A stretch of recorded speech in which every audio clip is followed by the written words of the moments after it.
Hello, good afternoon, ladies and gentlemen, and welcome to the launch of our 2023-24 Transition Report. Transitions big and small. The event is organised by the Office of the Chief Economist here at the European Bank for Reconstruction and Development, and my name is Jonathan Charles, and as some of you may know, I'm the chair of the EBRD Alumni Association. Good to see plenty of alumni here today. Let's dive right in. So the summer of 2023 was the hottest ever recorded. In September, the UN Secretary-General, Antonio Guterres, issued this stark warning. He said, "Our planet has just endured a season of simmering, the hottest summer on record. Climate breakdown has begun." Green is now no longer a choice, it's a necessity. The global shift towards a low-carbon economy will leave no area of economic and social life untouched. From global supply chains to national economies to individual families, we're all affected. From how we build our houses to the way that we work. As we adjust to these changes, such as the shift to sustainable economy or disruption of global supply chains, all these changes impact small transitions, career moves, changes in physical and mental health, or the refurbishment of housing. At the heart of this new transition report is unique data gathered in our 4th Life in Transition survey, documenting such transitions at the level of individuals and communities, each playing a unique role in shaping the economic narrative of today. And that is what we are going to be discussing over the next hour and a half or so. But first of all, let's start with the EBRD President, Odile Renaud-Basso. She's in Turkey today, but she will share her thoughts now by video on this fascinating report. Good afternoon. I am very sorry that I cannot be with you today as I am on the roads in our regions. But even from a distance, I want to welcome you all in this key event in the EBRD calendar. The latest thinking of the Office of the Chief Economist on the regions where we invest is always worth waiting for. And this year's transition report tackles a subject of enormous significance for us all. 2023 is on course to be the hottest year on record. As we prepare to discuss how to accelerate the shift to green at COP28, new ideas for the debate could not be more timely. This report has very rich data from the new Life in Transition survey on how the green transition impacts lives, jobs, and well-being. It also makes the point that the green transition will only succeed if we pay proper attention to people and their needs and welfare. At a more macro level, the report also focuses on access to critical raw materials. In an age of heightened geopolitical tensions, their global supply is under threat, which is a significant challenge to the green transition in itself. These are the big and small transitions that our panel will discuss today. Thank you. Thank you very much indeed, Odile, and some very important points there. And now let's get into the real detail of this report. Beata, our Chief Economist.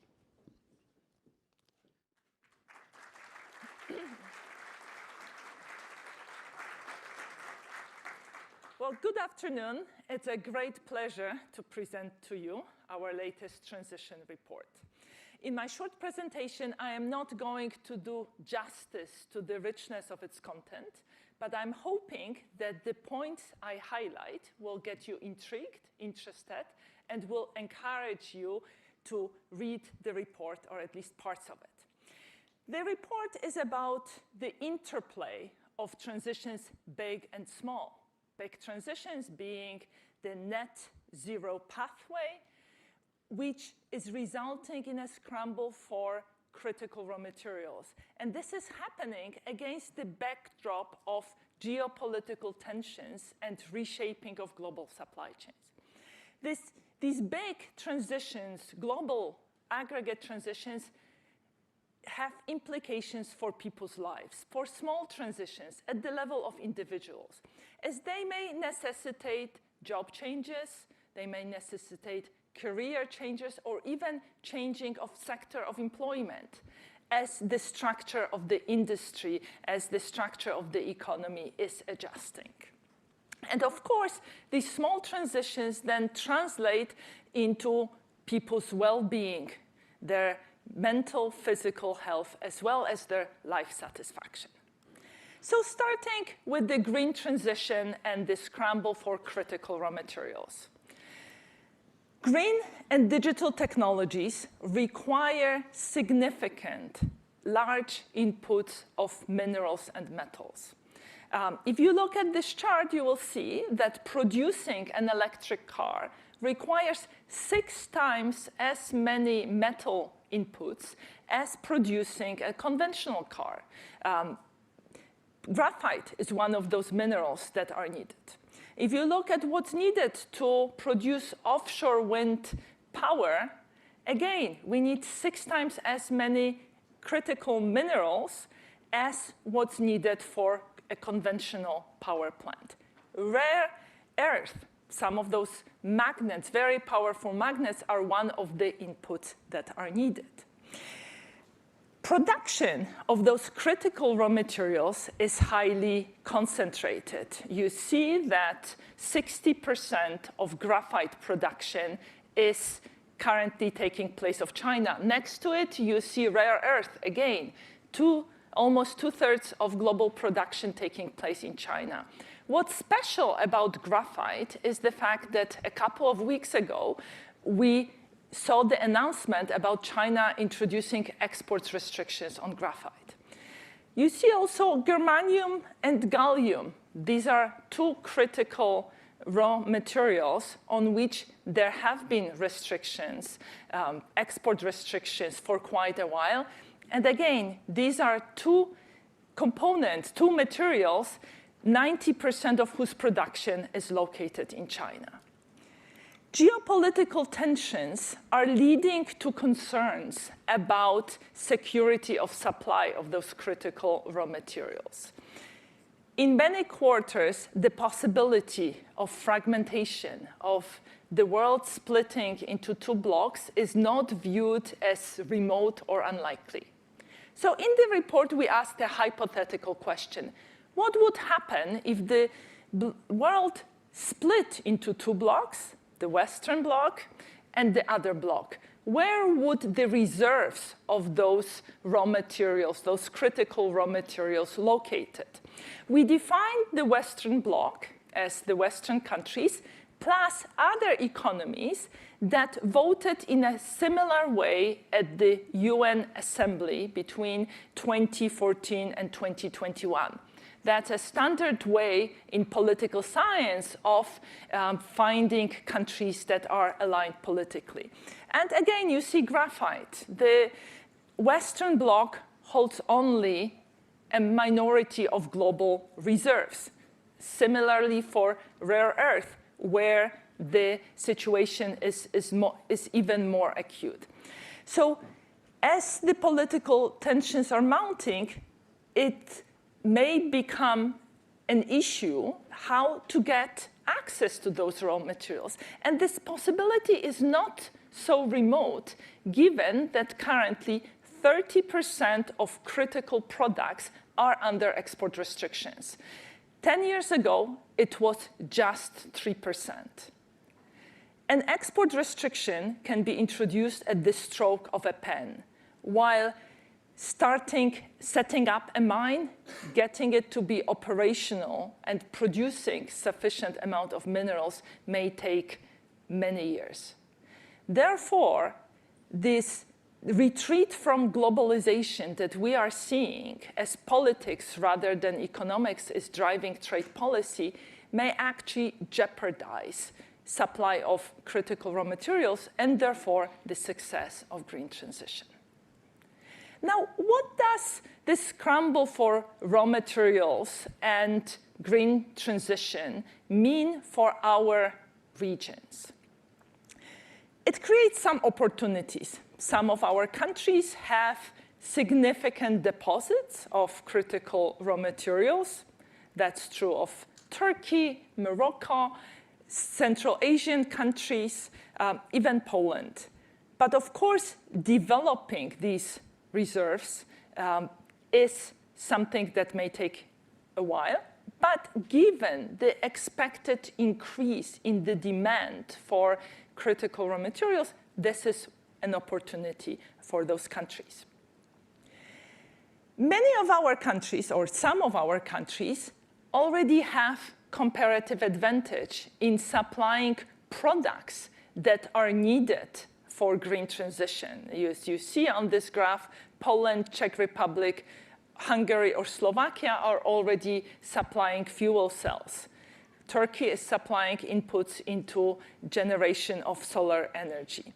But even countries that are not yet very active in exporting this type of products may stand a chance to benefit from green transition because they are already producing goods and exporting goods that are quite similar to the goods that are required for green transition. Investment promotion agencies already spotted this opportunity. They are actively trying to attract FDI into green sectors. Here you see the results of a survey of investment promotion agencies we conducted for this report. And you see that almost all of our countries of operations are keen on this type of FDI inflows. They also see diversification of supply chains as an opportunity to bring additional business to their economies. Now, let's move on to small transitions. Moving to net zero will require big structural changes in the economies. That means that some sectors will be shrinking, other sectors will be expanding.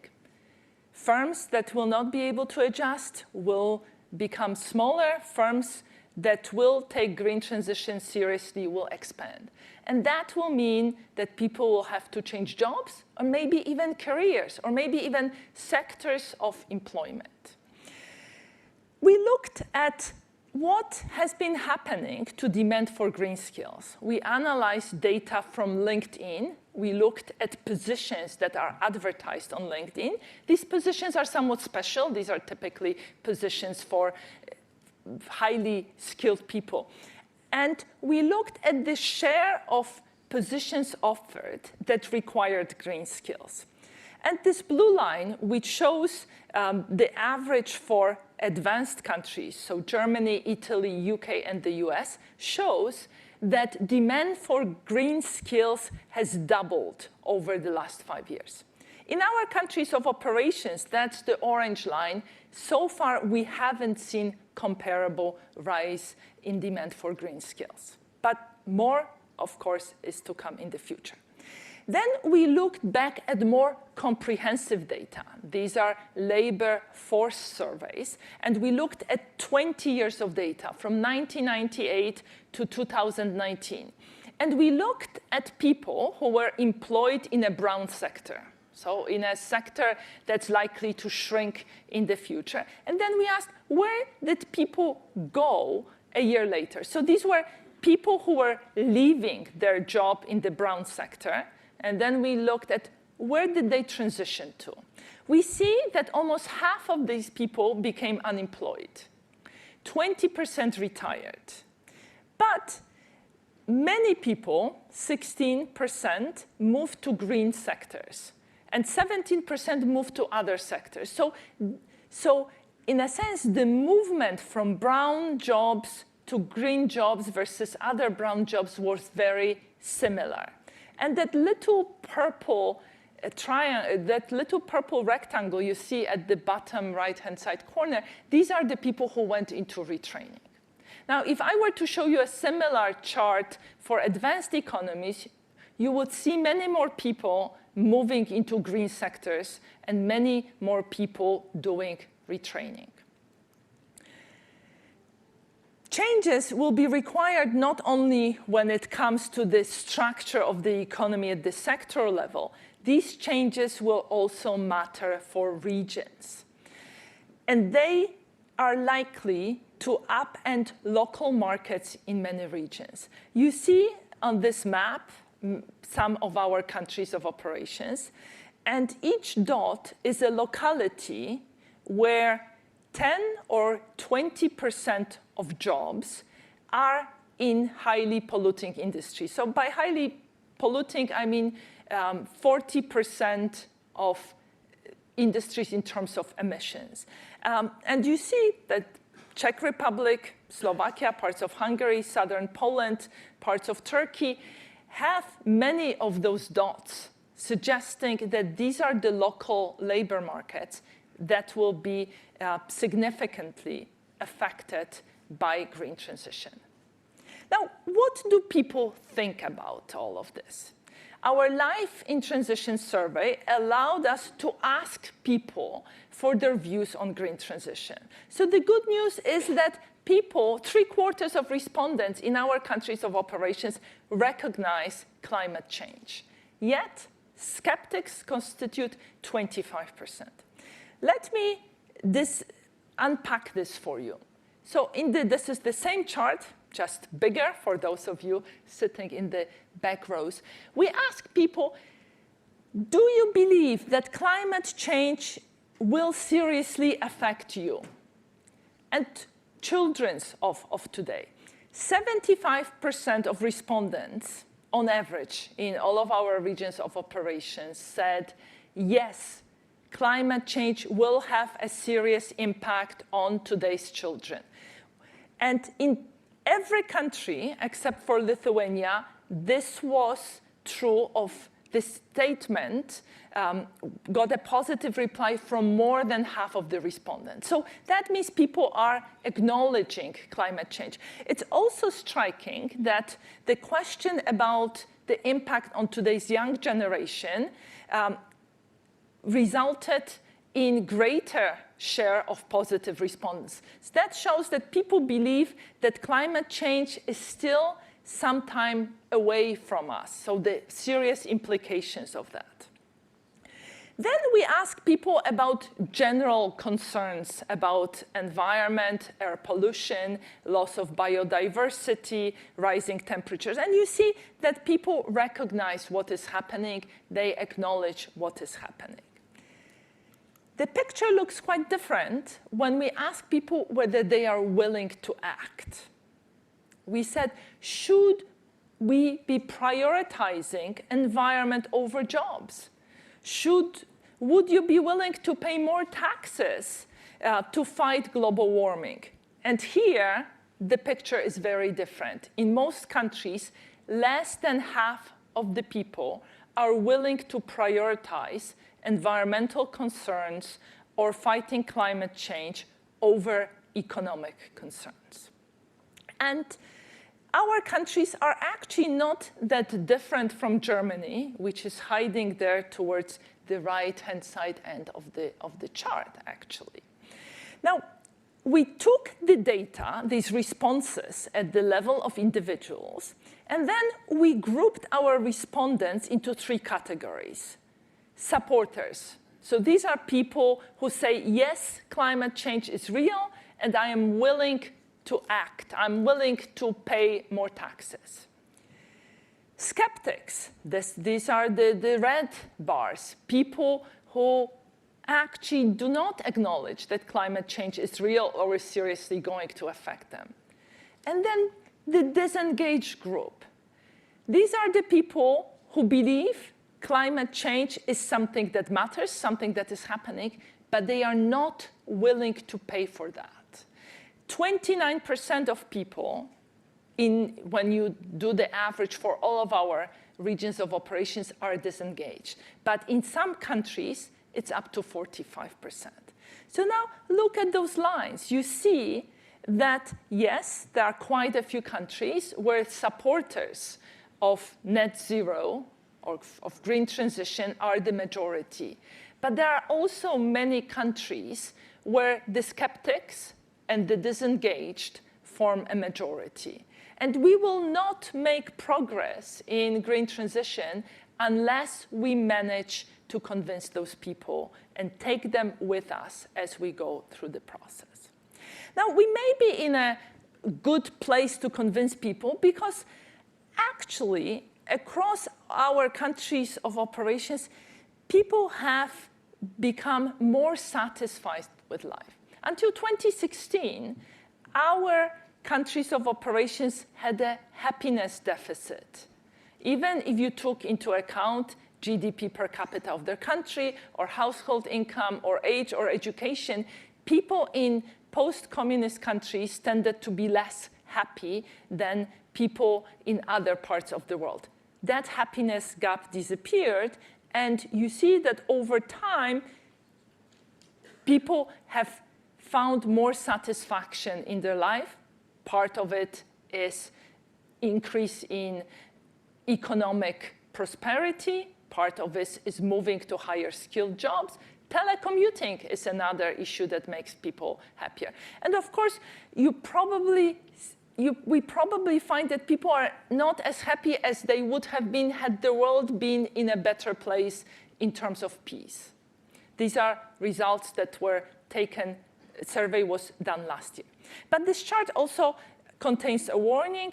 If you look at Germany towards the right-hand side of the chart, or Lithuania, these are two countries where the impact of energy prices has been felt quite heavily. And these are two countries where the level of life satisfaction has dropped relative to a few years ago. And that's a warning saying that we need to have the right narrative when we talk about green transition to get people to accept some of the costs associated with it. Another reason why people have registered higher life satisfaction is improvement in health. Here, you see the comparison in the average self-reported health status between 2006 and 2022. You see that in many countries, people feel much healthier than before. And of course, there are differences between countries. In this slide, the diamonds show the average self-reported health status for G7 countries. And you see that there's a little bit of drop-off with age, but it's actually not much. Our countries are different. The dark blue bars, these are the EBRD EU member states. There, those countries perceive themselves, individuals that perceive themselves as equally healthy as their counterparts in G7 economies. There is a bit of a difference for individuals 70 years of age or older. But if you look at the lighter blue bars, these are our other regions of operations, the drop-off with age is much bigger, meaning that as people get older, they feel much less healthy in comparison to younger cohorts, but also in comparison to their peers in G7 countries. And CEMET, Southern Eastern Mediterranean, this is the region where this line is the steepest. So, in summary, the good news is that people's lives are getting happier, they are getting more prosperous and healthier, and this happiness deficit is gone. The bad news is that 3/4 of citizens may be concerned about the environment and climate change, but not many yet are prepared to pay for environmental policies. So success of green transition will depend on winning the hearts and minds of those skeptics and those who are disengaged. Because if there is one lesson that we learned over 30 years of transition, it is that reforms will not last without a broad-based support. Thank you.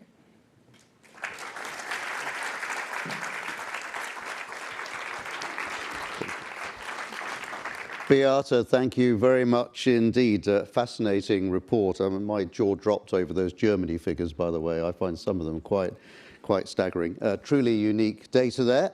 We are going to discuss all of that. Let me introduce our fantastic panel and ask them to come up and take their seats. First of all, we have Charlotta Källbäck, who is Head of Internal Audit at Volvo Cars. Charlotta, if I could ask you to take a seat.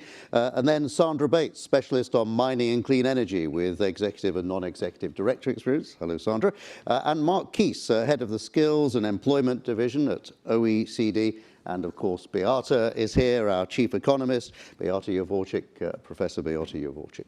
So, a few housekeeping tips before we carry on. Those of you in the audience with us today, you can ask your questions a little later on by raising your hand at the end of our discussion. I'll tell you when that time is approaching, so think about your questions on what we're hearing. The event is also being streamed live on EBRD.com and YouTube and LinkedIn. So for those of you watching online, please post your questions in the comments below the video, and I'll use them towards the end of our broadcast. If you see me looking at my phone, I'm not being rude, it's because they're sending me the questions on there. Let me turn to our distinguished guests and give them the floor to reflect on the main themes of the transition report, how you see things from your own perspective, respective perspectives, the themes and issues raised in the report affecting your industry or field of work. Charlotta, let's start with you and your reaction to what we've heard. Excited to be here to begin with. I thought I'd give you a little bit of insight what it's like within a company in the automotive industry right now. Volvo Cars in specific, because that's where I am. And I have to say, it's interesting times to say the least. And you could say that the green transition is really in progress. And you can see that by all of the electric vehicles you see on the road. And that's how we show a visible evidence from the automotive industry, I would say. As a car company, we have promised by 2030 that we will only sell electric vehicles. And by 2040, we will be a climate neutral operations in all aspects. That itself is big challenges. And we have actually divested our internal combustion engine operations. And the last diesel car produced by Volvo Cars will be sold in the beginning of next year. So there is no way turning back, I have to say. In addition to the green transition and the challenges there, we have added industry-specific challenges on top of that. We have the digital car, we have the digital operations, we have the autonomous drive, we have also the commercial transformation going direct to sales. So that is on top of everything that we do. And that, of course, creates work employment, but it's also challenging. It is also challenging with all the requirements that we have as a company right now, where we have requirements on transparency from a sustainability point of view, but also from a business ethics point of view. And also, we have, of course, the critical parts of the supply chain where we see disruptions from supply shortages, but also due to geopolitics. So in this, it's really interesting times, I have to say. From an internal audit perspective, this is, you could say that it's like we cannot use the normal methods. And before we could use, let's say, the rear view mirror and see what has happened historically. That's not working anymore. We have to sit next to the operations, looking through the windscreen and see what's happening and assess the risks together with those and going basically 100 kilometers per hour, or it feels like even faster sometimes. Luckily, we have, as an internal audit team, looked at sustainability for 7 or 8 years already, so we have a good base at least. But we look at, for example, the battery supply chain from the beginning to the end. We look at how we handle the batteries from a health and safety point of view. We look at how we calculate and how we take into account CO2 effects in our decisions regarding investments and also in projects. We also look at how we cascade targets regarding, for example, recycled materials like plastics or aluminium. And it's a full range of things that we have to keep track on. And also, of course, that the normal internal audit job is to look at the reporting is correct and the sustainability reporting is good, and also that we have the skills necessary to fit for the future and be able to to keep up with the challenges. So from that perspective, it's interesting times, as I said, but it requires a lot from us, I have to say, and there's no turning back. And the green transition actually affects everything we do in the company. It's from what we engineer, where we produce, what we source, and where we source, and also how we make the best use of electricity and energy, and also the used materials. But the green transition is, of course, here, and we are committed as a company, definitely. There are big challenges going ahead, and I think the report reflects, and I can recognize all of those challenges, at least in this report. Thank you, Charlotta. Yeah, I was just struck by that thing you said, that the rear view mirror is not much good anymore, that history is no longer much of a reliable guide for the future, which we've all relied on history in our decision making quite often, but that's really interesting. Thank you very much indeed. Sandra, let me turn to you and your thoughts. Sure.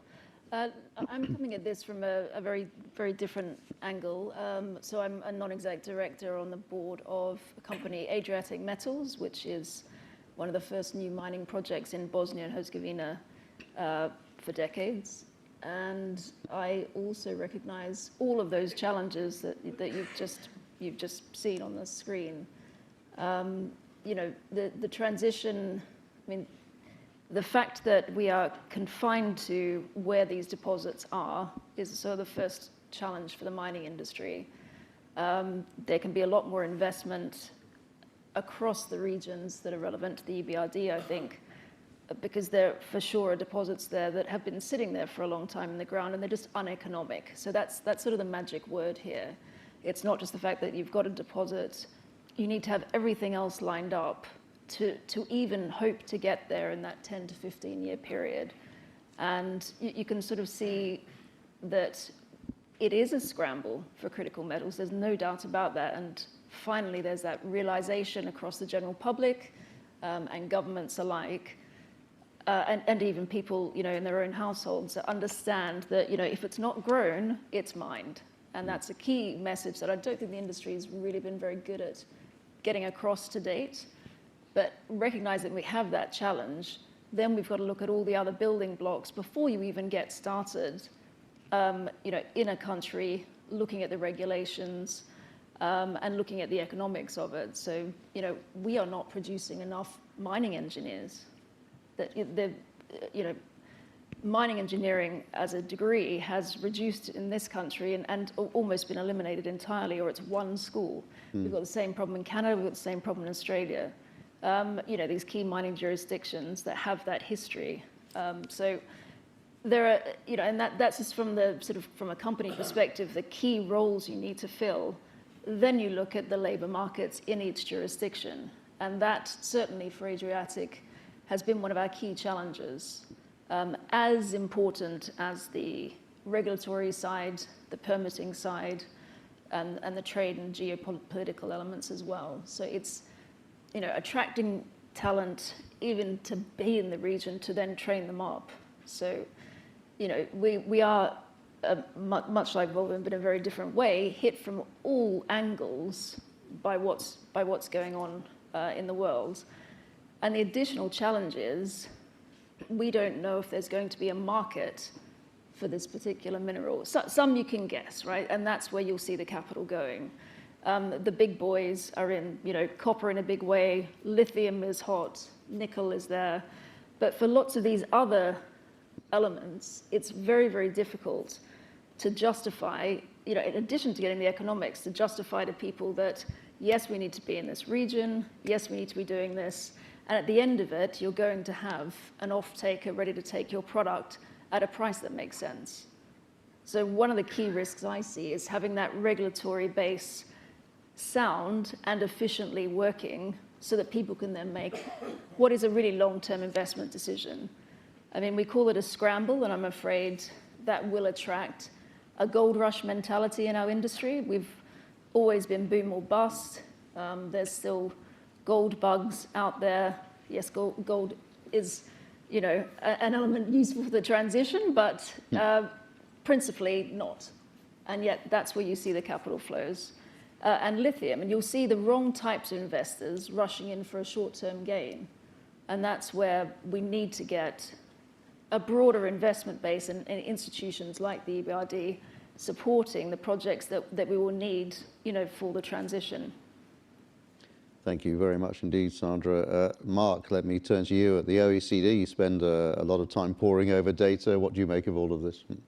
Well, I have to say it was really an excellent report and full of information that I think will be extremely useful for the countries that the EBRD is working with, but also for other countries as well. And so really congratulations to the team that produced that report. I've produced or been sort of the editor for many OECD employment outlooks, and I know the challenges in collecting that data for sort of 38 countries and trying to make it sort of readable and understandable for people. So really just wanted to say congratulations for that. I'm going to focus mainly on Chapter 1 on happiness, health, and good jobs, and on Chapter 3 on labor markets in the green economy. Reflects my background as a labor market economist. Now, Beata already pointed to the results of the Life in Transition survey, and I thought that was fascinating to see how sort of life satisfaction has really risen in these countries, and I think that does reflect good progress in terms of economic and social developments.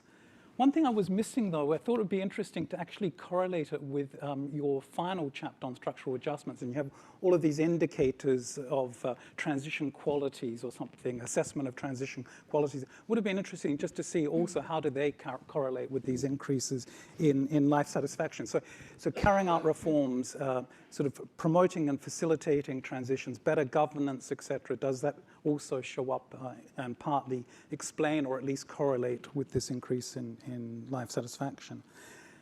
However, again, I think you also pointed, Beata, to some of the challenges. What we see is that health declines very steeply with age, and much more steeply in the EBRD countries on average than in, say, more advanced economies. And we see that there's still sort of a high and unequal incidence of poor mental health. On the health side, I think, of course, the challenge is to make our health systems more effective at dealing with illness and poor health. But we need to do much more, go beyond that, and of course have a preventative approach and start at much earlier ages in influencing sort of healthy lifestyles, but of course improving sort of occupational safety and health at work. And I think that's a key message that we've got to say, particularly to EBRD countries, but to other countries as well. In terms of treating mental health illness, I think this is something sort of very difficult, and that, it's a challenge actually for all countries. It's actually a challenge where OECD countries could do a lot more. And that's why we put forward this OECD sort of recommendation on mental health and work. And I think there, the sort of key message is we really need an integrated policy approach when we look at issues of mental health at the intersection of both education and work. Turning to sort of labor markets and the green economy, again, I mean, a fantastic chapter, that one. Marshalling all of this different information. And I think some of the key findings you've already highlighted, Beata. The first one is that these jobs are actually sort of quite going to be male-dominated. It's interesting, brown jobs were male-dominated, but the green jobs also are going to be male-dominated unless we change, do further work on trying to reduce occupational segregation. But the green transition itself is not going to help us tackle that. So we need to look at the policies to why do we get this segregation? And of course, it starts quite early. Even in school, we have to change young women's aspirations and young men's aspirations about what they want to do when they get older. Also, the findings point to sort of greener jobs being slightly more high-skilled on average than other jobs. We find that in some of our work at the OECD. And that is sort of combined with the fact green innovation may be putting at risk the jobs of low-skilled people in that sector, even if green innovation in general does not seem to be as labor displacing as some other technologies. And I think this is a concern. We really need to focus on sort of what can we do for low-skilled people in particular, because we know that combined with the digital and AI revolutions, we are really shifting labor markets, or tilting labor market success away from the low-skilled and to some extent even the mid-skilled. So again, we need to do more to focus on them. Now, I think against that, the good news is at least the green transition doesn't seem to be age biased. So it seems that across the board, across the age spectrum, we see that people can actually get into these jobs. And I think that's very important in the context of population aging. However, again, and this is something Beata really pointed out very strongly, we see that transitions from brown jobs to green jobs are actually very infrequent, and even more infrequent in EBRD countries than other countries. And I think this highlights that we shouldn't be thinking about this one-for-one transfer, that somehow we've got to take people in brown sectors and transfer them into the green sectors. We know that just won't work, that they don't have the right skills. Pay is a lot lower than in their former jobs. So we need to look at more generally, how can we help them transit into grey jobs, for example, not just focus on trying to get them into green jobs. And similarly, we know that a lot of the green jobs will not come from the brown jobs. They'll come from people entering from the grey sector. So again, we've got to facilitate this transition across all three sectors and within those sectors. Mm-hmm. I think the policy conclusions of that chapter on the labour markets and the green economy have, really spot on. Clearly, it again resonates with what my colleagues were saying, that skills and doing more to improve training and the skills of people is the key to these transitions. But I think we shouldn't just be looking at the content of training programs. We've got to look at why do people not take up these training programs. And we see that, again, people in brown sectors, they don't engage very much in training, even though their jobs are at risk.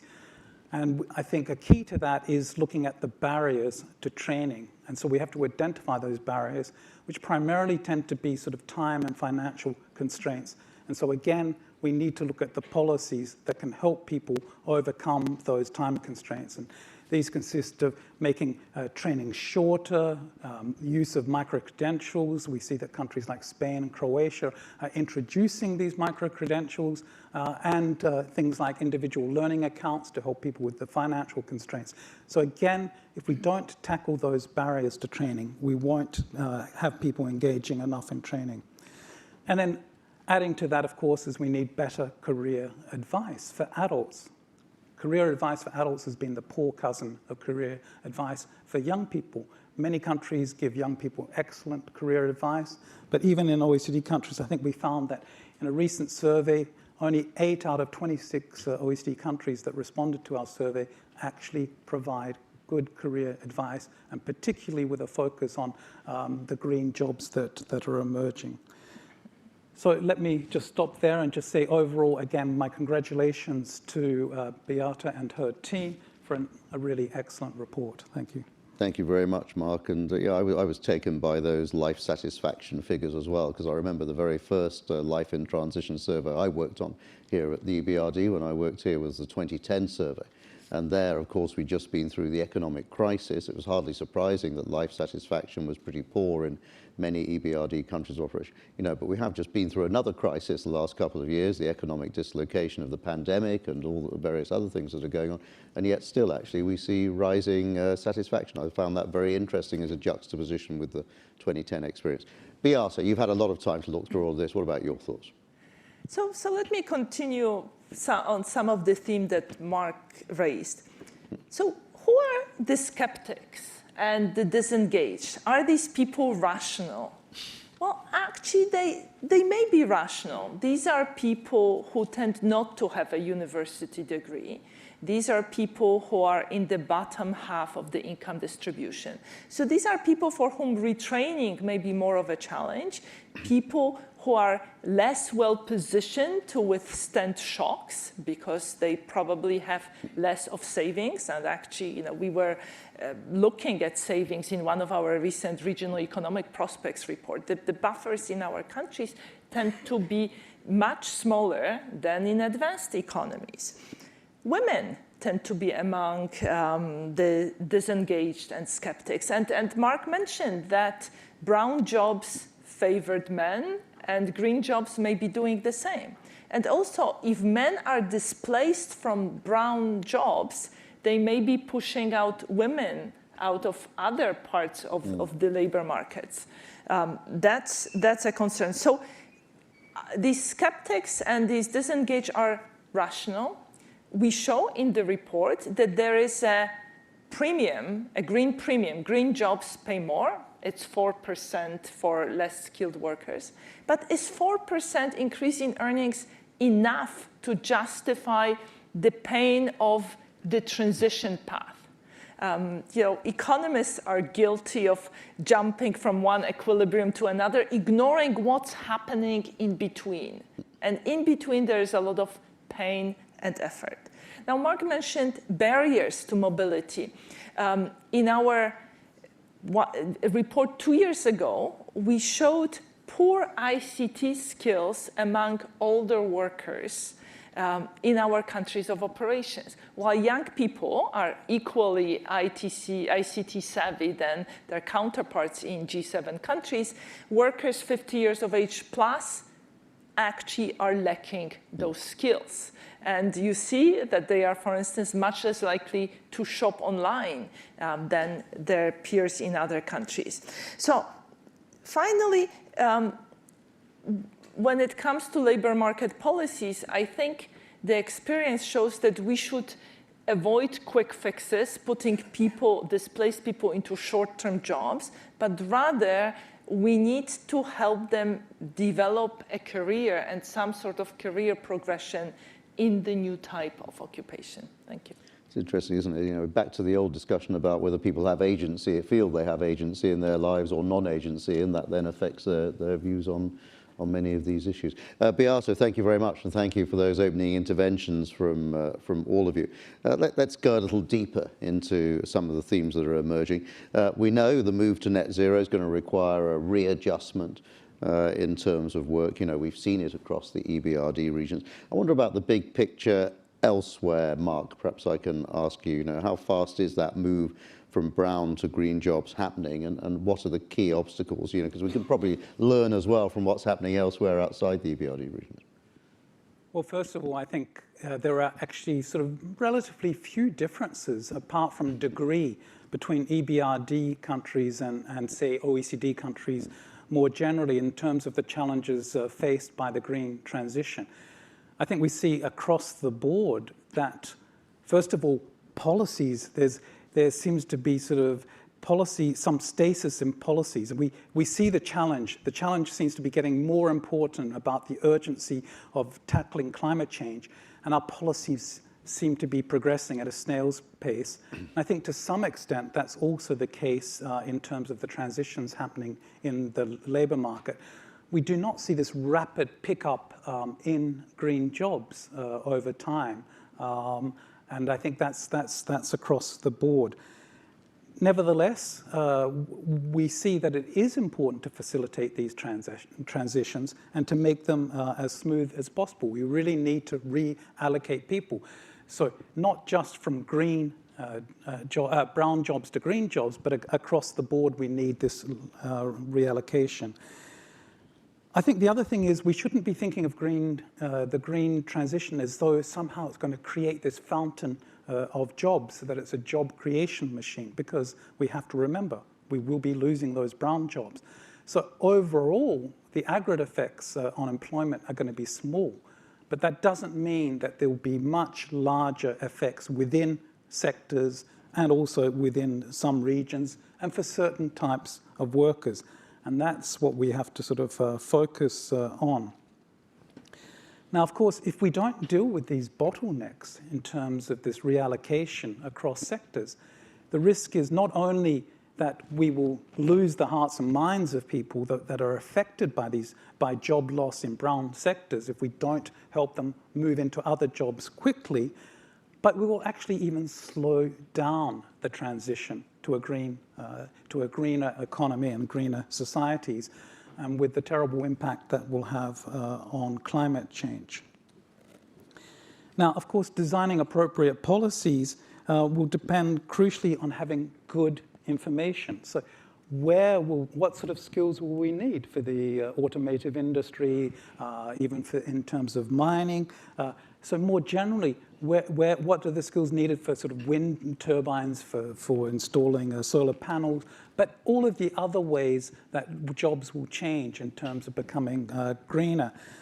And here I think countries are sort of doing a mixed job. We did a survey of 5 countries in depth of how they're assessing and anticipating changing skill requirements as a result of the green transition. And we also looked across other countries using the literature, and we find that there are different approaches. But nevertheless, a couple of key findings come out. We need to have much more sort of both quantitative and qualitative. So it's not just a matter of knowing which jobs, how many more jobs will there be for sort of wind farm engineers. We need to also look at the types of jobs and the skills required in those jobs. So that's absolutely important. But I think a final finding that I'll mention is that we're doing better at collecting information, but we're still doing quite poorly in disseminating that information. So we'll have special institutes in some countries doing those analyses, some researchers doing that analysis, but we don't disseminate that more widely to all of the key stakeholders. So we need to do a better job not only improving our data collection on the job needs and the skill needs of those jobs, but disseminating that to the trade unions, the employers, and to the training institutes to inform their training courses, and to people themselves to know more about where are the new job opportunities and where they are facing the risk of job loss. So we've got to do a much better job on that. Otherwise, that information itself will be of not much use. Mark, thank you very much. Charlotta, let me turn to you. I mean, how is the green transition going to affect employment and supply chains in the automotive sector? It's a particularly big issue for quite a few Central European countries, EBRD countries of operation, Slovakia, Hungary, Poland. What can they expect? Yeah, I think to begin with, the effect on employees have already happened, at least in our company, where I spoke before about the diesel cars, for example, and the engineers working with that are now retrained or reskilled. We've had a 2-year program where they learn new skills in electric motors, for example. So that has already happened. Regarding the region we talk about here, we have, as we speak, or we are, as we speak, building a plant in the Slovak Republic, fully electric for cars, of course, which will employ thousands of people. And as we have a strategy to produce where we sell and source where we produce, there will be employment opportunities in the sort of the area of the Slovak Republic and surrounding countries, of course. Also, there are new jobs, as I explained before, in other areas like the software development and other new areas in autonomous drive, which also requires skilled labor. So as an industry, I'm not sure that we are shrinking, but for sure there is a change in what we need. Okay, Charlotta, we'll may have time to examine some other issues around the automotive sector a little later on. Maybe we'll get some questions from the audience as well, or online. Just a reminder, in about 10 or 15 minutes' time, we'll be taking some audience questions. Let's have a look at some of the big transitions then. In the ongoing battle to reduce carbon emissions and mitigate the effects of climate change, access to metals and minerals has become a fundamental challenge. You mentioned that in your presentation, Beata. And this scramble for critical minerals, of course, comes at quite a tense time geopolitically. A lot of shifts going on there, trade policy increasingly being driven by geopolitics rather than economics. We've got a lot of changes in supply chains and people's, how can I put it, comfort levels, I guess, with supply chains. How are those tensions affecting global supply chains, as you see it, Beata? Well, so green transition is projected to increase the demand for those critical raw materials, right? So copper demand will triple, demand for nickel will go up between 4 and 10 times. These are at least the estimates I have seen. And I think it is pretty clear that we are not quite on track to meet that demand, and I think we'll hear more about that.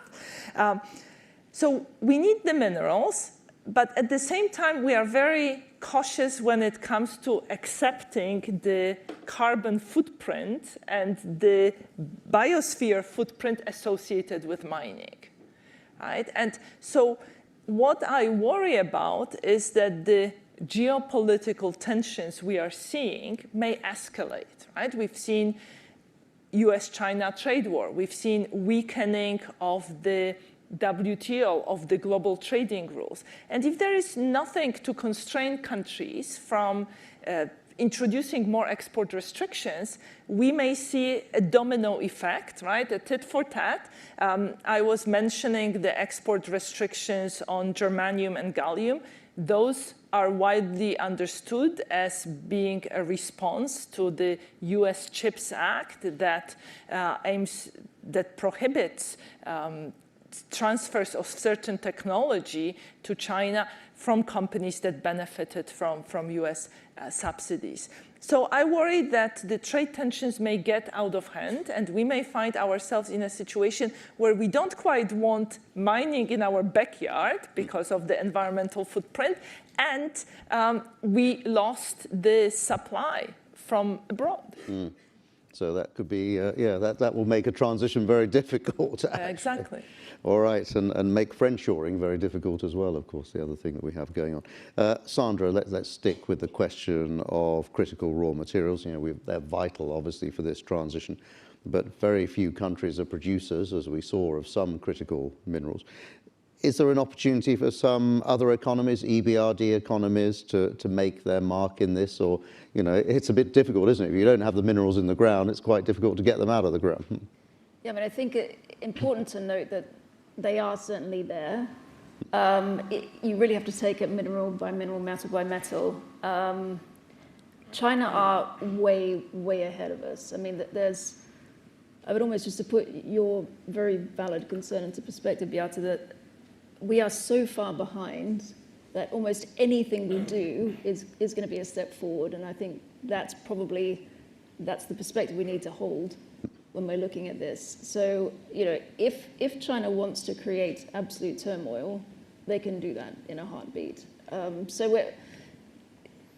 that has been the case for a long time. They've been investing certainly heavily in Africa with, you know, a great deal of success.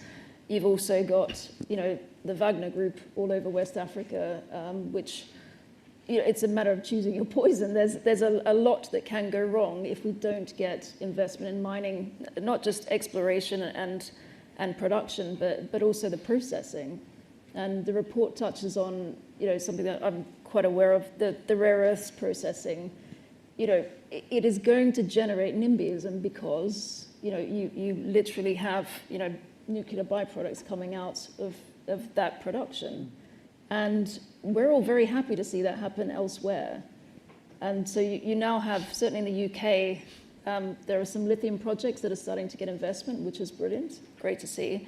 But you know, that's been a 10-year project for colleagues of mine to get that sort of notice. So it is all really slow, but I wouldn't underestimate the value of the inputs from organizations like the EBRD, because the trade and the geopolitical issues is not something that a company can do terribly much about. You're an absolute pawn in the game. And being in a region like Bosnia, that is very obvious. And the different layers of councils and parliaments and, you know, federal and state and cantonal, it is a minefield to even get your head around. But then you might have something as simple as a forestry permit hold you up. So the Critical Minerals Act and regulations that the EU are now, you know, hopefully cantering towards bringing into law is a fantastic step forward. I worry about the speed of implementation and how easy that's going to be. You know, we all need the building blocks there, but then I think it's going to take organizations like the EBRD to partner up with companies to implement that change on the ground. Because without it, it's going to be really challenging, ignoring the things that we can't control. Sandra, thank you very much. Okay, well, I think it's that time. We'll take some audience questions. I notice a huge number have come in online. Obviously, I'd like to offer our audience here the opportunity to ask some questions as well. So we'll mix and match.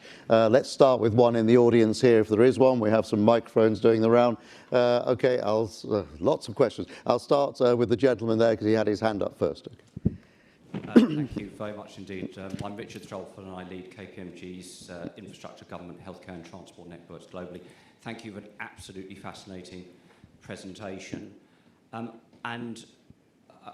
need to preface this by saying I'm a huge fan of electric vehicles and will do everything I can in order to try and speed the transition to renewables generally. But there's been something about the conversation around the critical materials that's been sort of bothering and niggling away at me, which is it seems all to be predicated on an assumption that we just continue to satisfy the insatiable demand and continue to extract for that demand. And I just wonder whether there's any comments on the sort of broader conversation about demand management and recycling and trying to get some collaborative rather than competitive approach that means that we don't just continue to exploit the earth to death, but try to come up with a better answer in this transition. Thank you. All right, thank you very much. Okay, let's go to the specific before we broaden it out. The specific, Charlotta.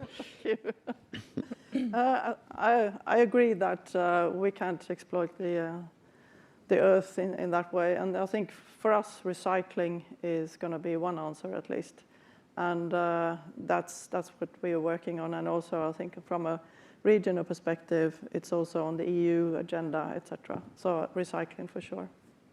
Okay, and the general, Beata. Well, how can we reduce emissions? I mean, if you think about total emissions, they are a function of the population size, of the GDP per capita, of the energy intensity of GDP, and emission intensity of energy, right? So, you have these 4 levers that you can change in order to reduce total emissions. Population growth in advanced economies is slowing down. It is higher in the developing world, but their emissions tend to be lower. So we tend to focus on energy intensity of GDP and CO2 content of energy. Right? The message that you brought up is, well, reducing consumption is not exactly a popular message. So we are talking a bit more, perhaps, about shifting consumption towards services, towards less carbon-intensive or energy-intensive products. But it's also a message that is difficult to come across. Think about those 45% of disengaged people, right? Is it how to make, it's a challenge how to make that message palatable to win their hearts and minds. Okay, and actually I'll follow that up with an online question, which is quite interesting. What is driving such a high level of skepticism of climate policies in countries such as Lithuania? How can we address this? Beata, do we know, you've touched on it actually a couple of times, both in the presentation and just now, really. So, if you look again carefully at the chart in the report, and there are copies outside, I hope you take them home, you will see that, for instance, some Central Asian countries they acknowledge much more green transition. They are perhaps less skeptical. And that may be because our countries that are more advanced in transition, EU members, they already see policies that are being implemented. They see impact of these policies on perhaps on industries or on in terms of taxes on petrol and so on. Now, Lithuania is a country that saw big increases in energy prices last winter as the cost of energy in Europe skyrocketed. That's because of the way pricing is done, of energy is done, and households felt those increases in global prices immediately. Inflation was on the order of 22%. And I think that brought the message home. If green transition will require higher energy, this is going to hit us hard. Yeah. All right, thank you. Let's go to the gentleman here in the audience who would like to ask a question. Yes, thank you very much. Bernard Snoy, a former member of the board of directors at the EBRD. Coming back to the very interesting chapter on the impact of geopolitical tensions on the global supply chain, could you elaborate on a very interesting box I've seen there, box 2.4, on the impact on the invoicing currencies for international trade, where you see that in a number of countries are invoicing more, no more in dollar or in euro, but in renminbi or in domestic currencies. Does this mean that perhaps some of your countries of operations might be attracted by the BRICS or joining the BRICS? In fact, you have already Egypt, which has joined the BRICS. And as you know, one of the mottos of the BRICS is reducing dependence on the dollar. That would be a significant, challenging implication. Beata trying to recall box 2.4. No, Beata. I have good memory. So what we see is reversal of globalization. You don't see it in trade statistics yet very visibly. You see changes in patterns, but you see it in policies. The US-China trade war, trade exports from China to the US seem to have peaked. There is more diversification as other Asian countries and Mexico are providing more. Then we see change in trade patterns around Russia. Drop in direct exports, and then some trade being intermediated by Central Asia, some Caucasus countries. We see Turkey and China stepping in and taking advantage of opportunity. And then the third trend is exactly the box that you mentioned, is change in the patterns in what currencies are used to invoice trade. And that box is in particular looking at Russian imports from the world. Russia is subject to sanctions. Processing transactions in dollars is difficult. So while a decade ago, 10% of Chinese exports to Russia were invoiced in renminbi, now it's 2/3. Moreover, we see UAE, India, and Turkey starting to invoice exports to Russia in their own currencies. The shares are still small, but the trend is visible in the data. And what's particularly striking, and that links it to this BRICS debate, is that we see third countries using renminbi as their currency of choice when exporting to Russia. And these are in particular countries that are not aligned with Western sanctions. These are countries that have swap lines with China, and this trend is in particular taking off after the war started. So one possible interpretation is that while the dominance of the US dollar made sanctions much more effective, it created incentives for countries to look at other currencies. And in the long term, sanctions may undermine the dominance of the US dollar. Okay, thank you. Looks like the dollar group's about to get another recruit in Latin America as well after elections last weekend. Right, let's move on to an online question, quite an interesting one. It follows up from something that Charlotta said about no rear view mirror anymore. It says, the question is, if we can't look back anymore, how do we get a credible baseline to compare our performance in the green transition against that? What do we have to measure it against and avoid the potential of greenwashing? So, you know, that's an interesting. Who would like to have a crack at that? Charlotta, maybe you want to have a first crack. How about that? I will have a first try. Yeah, I think from an internal audit perspective, I have to say the most common question we ask ourselves, are the prerequisites there for us to be successful? And if not, we know that there's something wrong. But if the prerequisites are there, we don't really know if we're going to get to the ambition anyway. But we have to start somewhere. So that will be my my beginning of that answer. Anybody else like to comment on the lack of a rear view mirror? Sandra? Yes, I would say that there has been a plethora of reporting, sustainability reporting, that is really only just starting to, crystallize for, across the globe, really. And that's going to be really helpful. So I think we're maybe in a lacuna now that will clarify, right? And I think the next sort of round of annual reports are going to be a lot better than the previous ones. Audit firms are getting their heads around how to help companies do this. But at the moment, it's just a completely different way of looking at risk, actually. And it's putting some structure around that. So it is new, and we're currently in the baseline establishing process, I would say.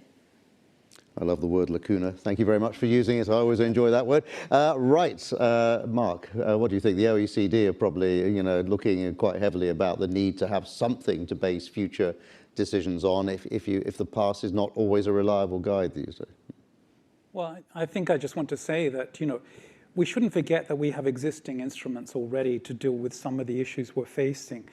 Trying to get we've had this whole process of the digital revolution that's been going on for sort of decades now.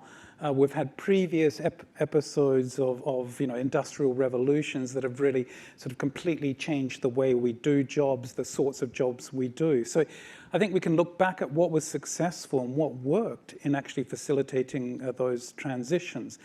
Now, of course, we know to some extent what works. We need better sort of public employment services. We need better training opportunities. And I think lastly, we also need to look carefully at sort of regional development, because we've really got to get those communities on board, because it's not just about shipping everybody out of one region that's in decline and getting them to move somewhere else. We know that that's painful and difficult. And so we need to look at how can we have sort of renewal in those areas by setting up new businesses, not just in green jobs, but in non-brown jobs more generally, non-brown activities. So I think the problem is we know what works, but sometimes there's just a lack of that political will to do it. The other thing we haven't talked much about is, again, that has an impact on people, is in terms of dealing with the potentially regressive impacts of some climate mitigation policies. They're needed, but we see that people are very reluctant to embrace higher energy prices, because that does hit their wallets, and particularly for poorer households can really mean hardship for them, particularly in countries where they have to rely on their cars, there's no public transport, and so you raise petrol prices, that has a big impact on them. So if we're going to win their hearts and minds, we've got to do a better job on helping those that face job losses find new jobs, but take care of these potentially regressive impacts on income. The good news is that the studies that we've looked at, the work we've done ourselves, says sometimes that regressive impact is actually overstated. It seems so obvious it's going to be regressive, but it's not actually the case. Energy consumption sort of varies across the board in terms of household income, and so it really depends on which energy prices are rising.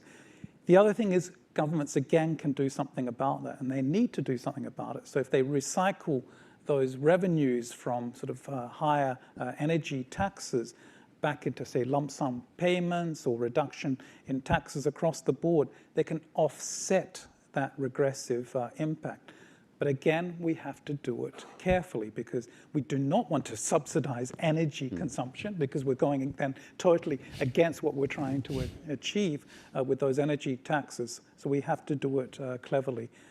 But we need to keep people on board. And just the last point, if I may make on that, which is we also see that in terms of these revolutions, we've got the AI revolution, which is also having an impact on people's jobs and on the quality of those jobs. Both with green innovations and trying to green our jobs, our businesses, and our economies. Similarly, with the adoption of AI, which has the potential also to make us more productive and get rid of some of those tedious, dreary jobs, if they're done with strong sort of partnership between employers and trade unions, particularly at the firm level, they have much more chance of being adopted and implemented and getting the support of workers and actually taking care of some of their concerns. So we need to strengthen social dialogue across the board, particularly in EBRD countries, but also in very many, the majority of OECD countries. And that's an important way, again, of getting social acceptance of these changes. Thank you, Mark. Beata. Mark mentioned regressive impact of green policies, and he mentioned impact of petrol prices and usage of public transport. We have a fascinating chapter on housing. We actually haven't talked much about it, but one of the things it shows is that poorer households tend to live further away from access to public transport, right? So, you know, if we are going to see higher taxes on petrol, or, you know, if poorer households may find it harder to purchase electric cars because of their prices, we need to ensure that they have access to public transport. Thank you very much indeed, Beata. Okay, another question from here in the hall. Barbara, you had your hands up, I think, just shortly. We'll get you a microphone. Gentleman coming towards you now. Thank you very much. My name is Barbara Rumberseg. I'm the Director for Gender and Equality of Opportunity at EBRD. Two quick questions. One is, you talked a lot about green jobs, grey jobs, etc. But of course there are shades of green and grey. And there are greening jobs, as the ILO would, for example, say. So can you just tell us a bit more about the nuances there? And we've heard also from other speakers in the automotive sector, you have greening jobs. So again, they require different kinds of skills. And then my second point was in terms of operationalizing. We've heard a lot about policy action that is required. But of course, I think employers also have a big role to play, because they need the skills, they need the human capital in order to make those transitions within whichever sector they are in. And it would be really interesting to hear on the plans in relation to that as well, and sort of how these things are viewed from the private sector point of view. All right, there's going to be a number of answers. Who would like to go first on our panel? Shall I take the second one first? Yeah. I think I'm probably dressed for representing the brown. I mean, that's the irony, right? That the mining sector is inherently brown, never going to be anything other than brown. There are green ways of doing it, but it's inherently brown. The other challenge is it is for sure one of the most male-dominated sectors out there. Including there being legislation in a lot of these jurisdictions that bans, for example, underground mining by women. So we cannot employ women to go underground. Now, an underground mine has a much smaller footprint, and so that is a greener way of conducting mining operations. So and similarly with the environmental issue, but it is really, it's quite tough to get female highly skilled workers, or in our case, on the ground, underground workers into the sector. So you've got a real challenge to start off with. And I think, Mark, you mentioned getting females interested in the STEM sectors, which is what the green transition requires, and the digital transition, to be honest. It needs to start, we know as an industry, at primary school level. And it's a very tiny percentage of girls that are interested. So we are now spending a lot of time going to schools, and trying to make this sound, exciting as a career proposition. Now the challenge is, having been down an underground mine, it's not very nice. I mean, that's the fundamental challenge. How it's not nice for boys or girls. So, how do you kind of make that sound appealing? I think piping music through a mine might be a good idea. But that's yet to take off. But yeah, I'm not sure if that answers the question, but that's a few points that... Maybe that old R&B song, Working in a Coal Mine, that must be the one, right. Mark. I talk about definitions, because that was actually a point I wanted to make, that, there is no sort of universally accepted definition of what's a green job, what's a brown job. And I think we're all struggling with that. And I was going to say that it's actually, I think, one area where we need greater collaboration across our different international organizations. And in fact, the OECD and the ILO were asked together by the G7 countries to come up with sort of a common definition. I think we have the ILO International Labour Conference of Statisticians definition, which is sort of all jobs in environmental activities, and they sort of they define environmental activities quite large. That's a good starting point, but it doesn't help us much with the measurement issues. So lots of people have gone with the US sort of what's called the ONET system, which looks at maps skill requirements, knowledge and abilities to occupations at an incredibly detailed level. And then they looked at what are some sort of green tasks that are being performed. And they did this classification where they sort of defined green tasks that are being performed in new occupations.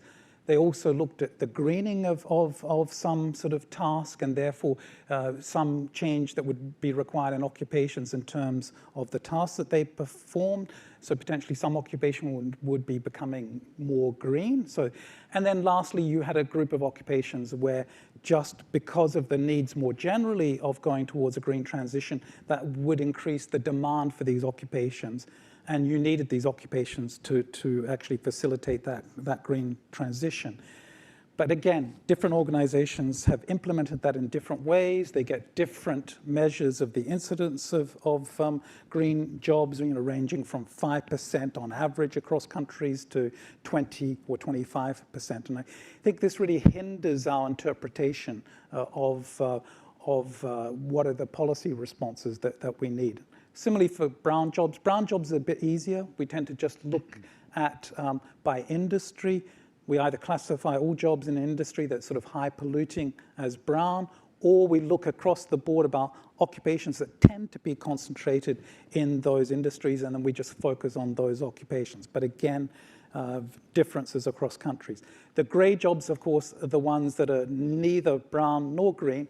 And again, you've got, and I shouldn't forget that important point that you raised, Barbara, is about you've got intensity. So some jobs are just neither, you can't say the binary, they're green or they're brown and that's it. You've got a lot of jobs that have green shades to them and brown shades to them as well. So that's what really makes that complicated.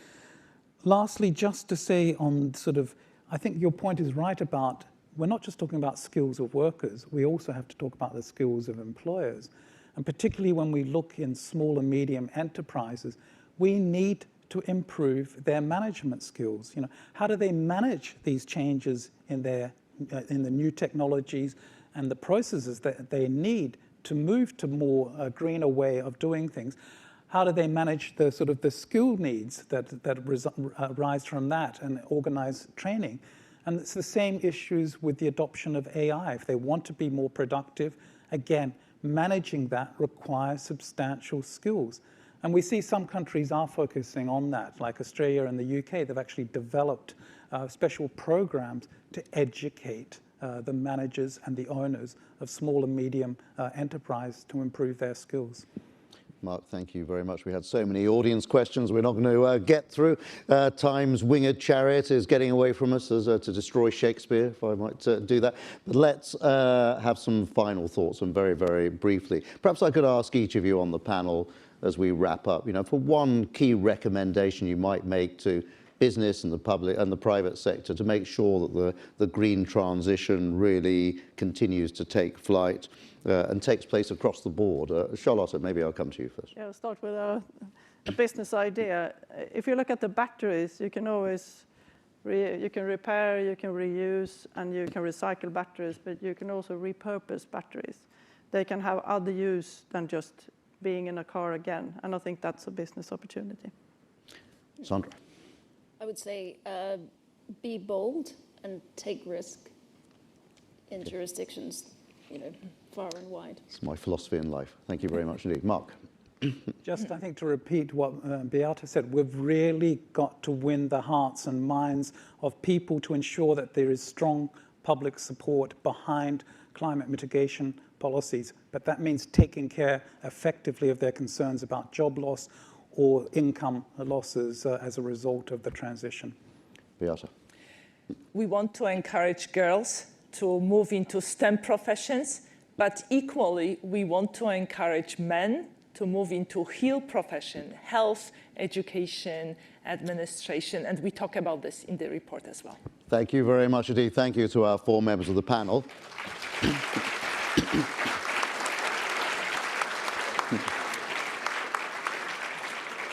Thank you to all of you in the audience as well, both here physically in the building and also online, for being part of this exciting event. You can download the full transition report or read it online at 2024.tr-ebrd.com.